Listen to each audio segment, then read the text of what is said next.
L'objet du prix Mastercard, c'est simplement une bourse de 10 000 euros qui est donnée au lauréat ou à la lauréate et qui va se diviser en deux parties. 5 000 euros pour simplement pour pouvoir continuer le projet et le financer, et 5 000 euros pour pouvoir l'aider à le distribuer. On s'investit avec Écran Mixte depuis 4 ans maintenant. On est déjà engagé sur les principaux événements du cinéma et des festivals en Europe. Et c'était assez naturel finalement que d'avoir aussi ce partenariat avec Écran Mixte, qui est un plus petit festival, bien sûr, mais qui est un festival queer. Et faire le pont entre les deux, pour nous, c'était intéressant. Et puis voilà, il ne faut pas oublier que le cinéma, c'est aussi un lieu de représentation, c'est un lieu aussi qui nous permet de nous projeter. Et je pense que c'est important aussi pour ces populations queer ou LGBTI+, de pouvoir avoir un endroit où elles et ils sont représentés.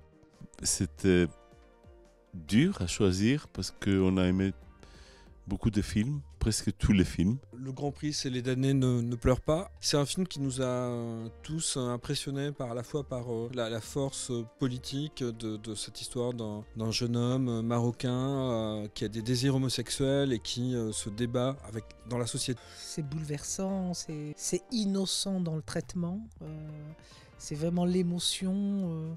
Je trouve sur un sujet très, très périlleux et difficile, et c'est quelque chose qui est rarement abordé de façon aussi subtile et fine. On lui a aussi attribué le prix d'interprétation. Et je trouve les deux interprètes vraiment magnifiques. D'ailleurs, c'est pour ça qu'on leur a décerné le prix ex-aequo, parce que c'est une mère et son fils, et ils forment vraiment un tandem tous les deux qui est très fort, très émouvant. La grandeur de ce qu'ils font, ils la construisent vraiment ensemble.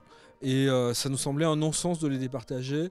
Et le prix du jury va au Loup et Chien, un film qui nous a coupé le souffle de sa beauté. Il y a une envolée de liberté totale dans la façon dont cet objet est vraiment un objet de cinéma.